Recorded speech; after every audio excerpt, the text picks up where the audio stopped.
Hey guys, so this is Notes 9B. We're going to review the special types of factoring. Remember, all of this you've learned pretty much since Algebra 1. So take a look at the first one. We're doing greatest common factor. Okay, that's when you have a common divisor in all terms. Okay, now all means all. So you can't have a GCF in two of the terms if there are three. Every single one has to have it.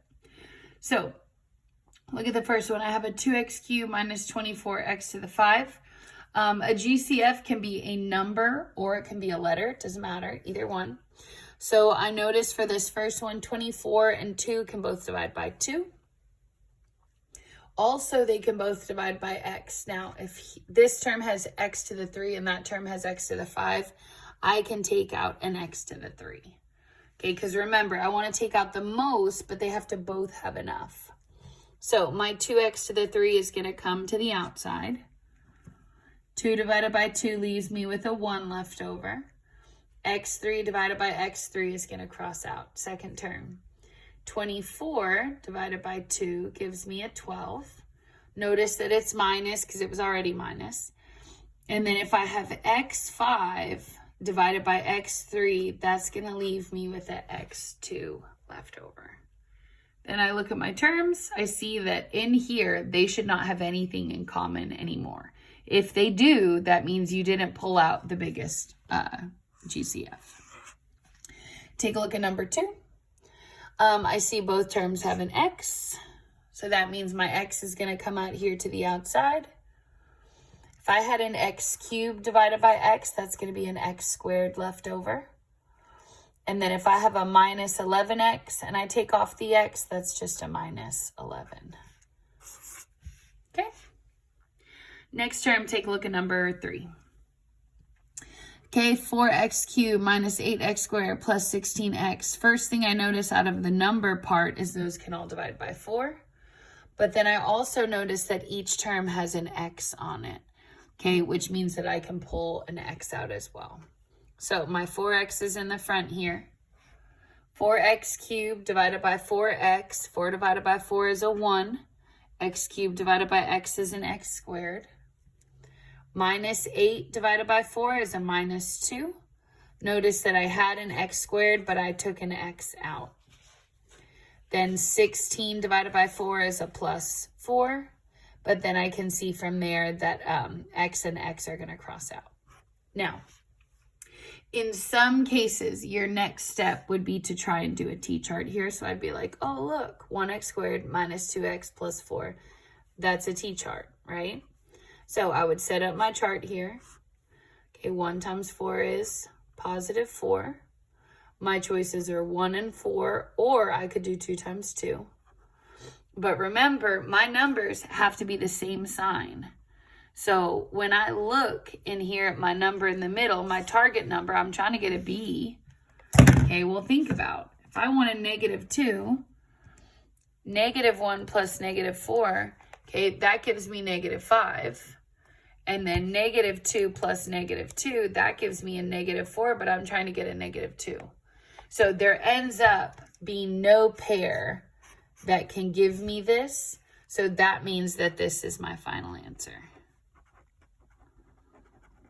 Okay, what that means is that I just basically, I can't break down that x squared minus 2x plus 4. That's done. Okay, another way of saying that would be that it's prime because I can't break it down. Okay, take a look at number 4. So I have a 3, a 4, and a 15.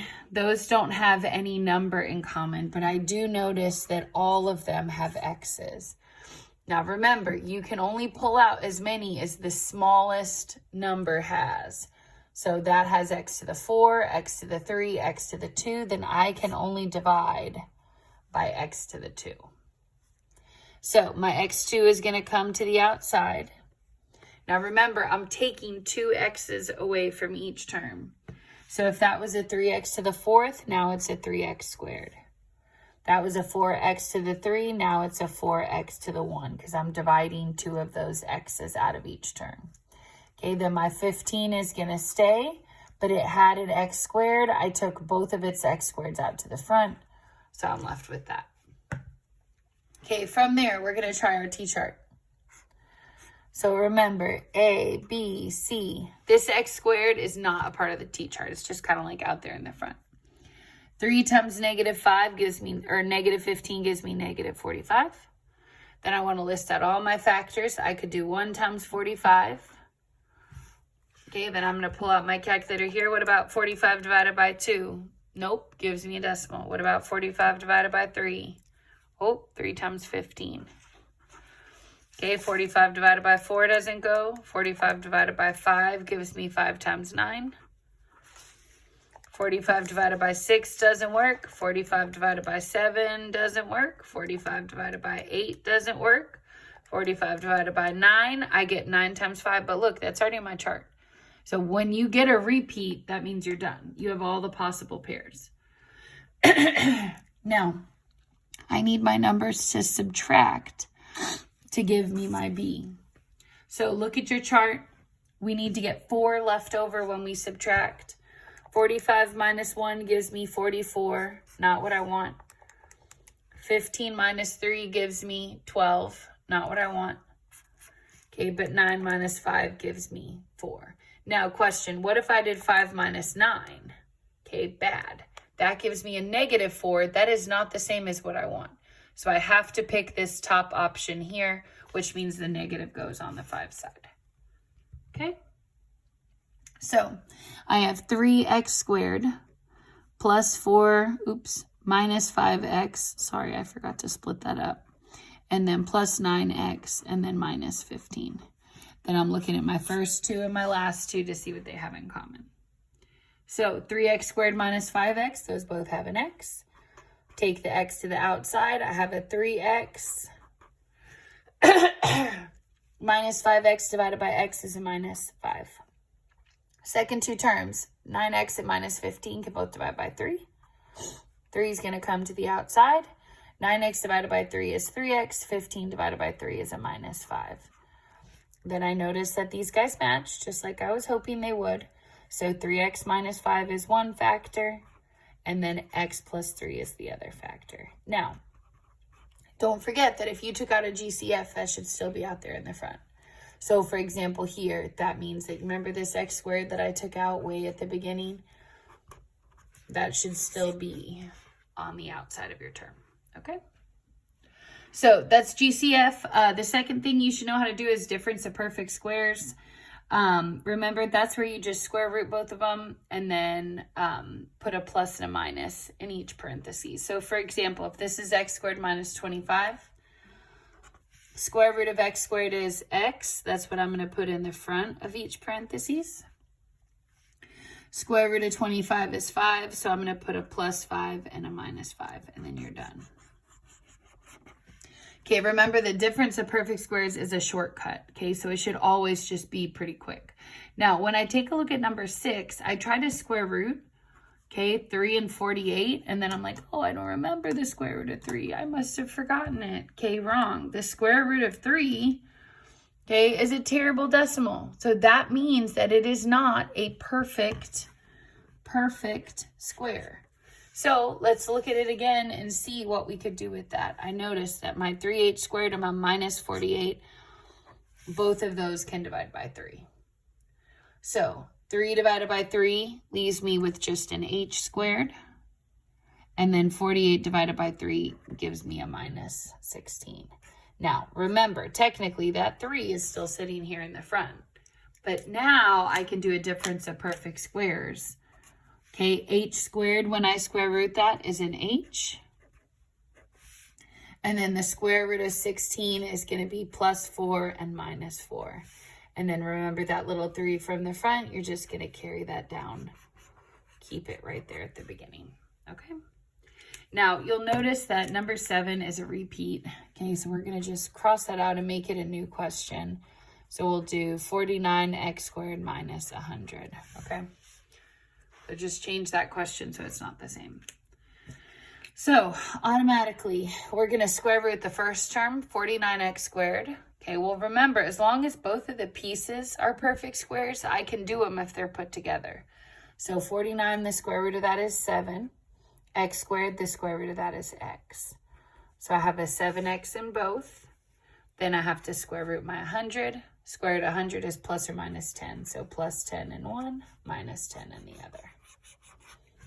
Okay. All right, good job. All right, the last thing that we have to just remind you guys of is if you have letters in both spots. So take a look at number 8. First thing I'm going to do is label my ABC. Set up my chart here.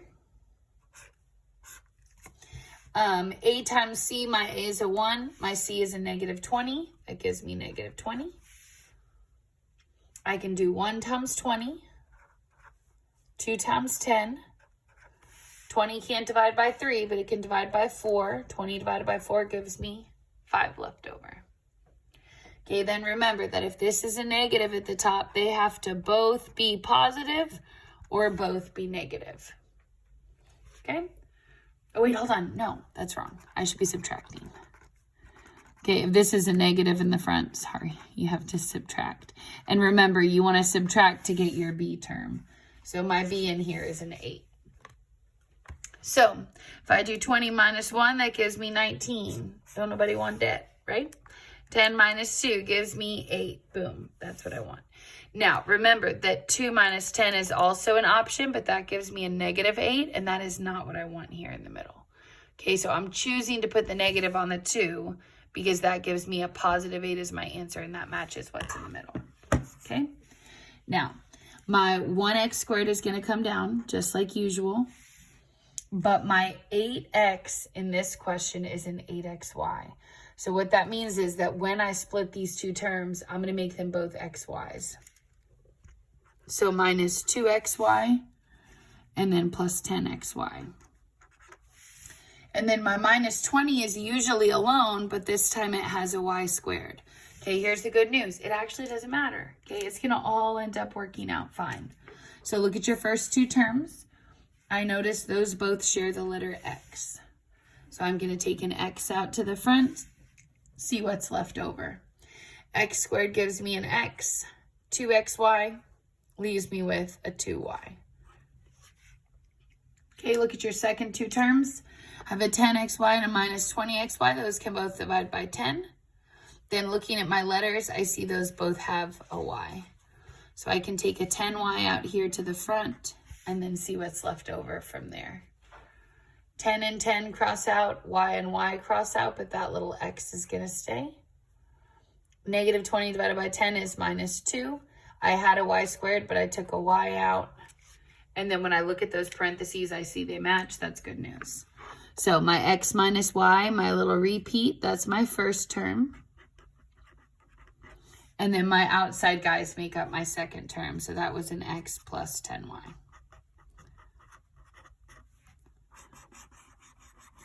Okay, so notice you're following the exact same steps. It doesn't actually really matter if that, y is back there. Everything still works fine.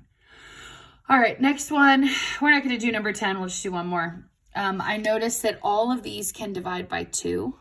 So I'm going to do that first. Remember, that just keeps your little number at the top of your chart to be smaller. So 2 divided by 2, now that's an x squared. 6 divided by 2, now that's a minus 3xy.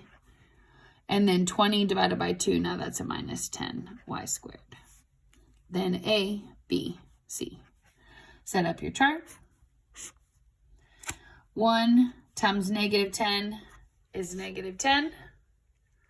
Only way to multiply to 10 is to do 1 times 10 or 2 times 5.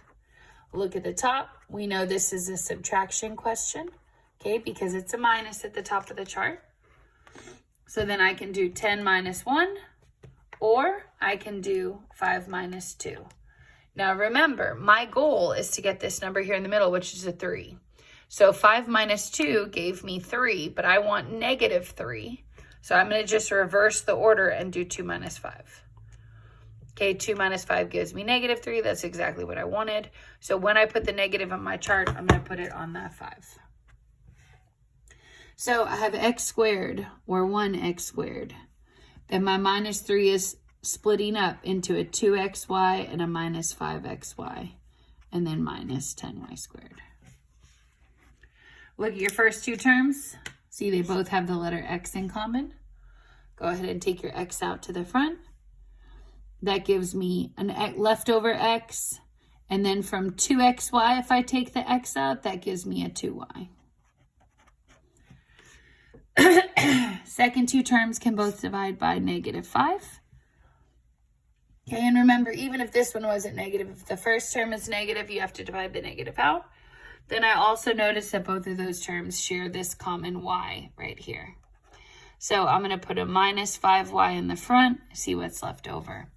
-5 is gone, y is gone, that just gives me an x left over. And then -10 divided by -5 is a +2. Y squared divided by y is a y. Then I noticed that my answers here match. Okay, that's good news. That tells me I did it right. So x plus 2y is my first term, and then x minus 5y is my second term. Okay? You can cross out number 10. We're not going to do that. Okay, so you have homework 9B. Remember, you're just doing those by the end of the week and then do your quizzes. Good job.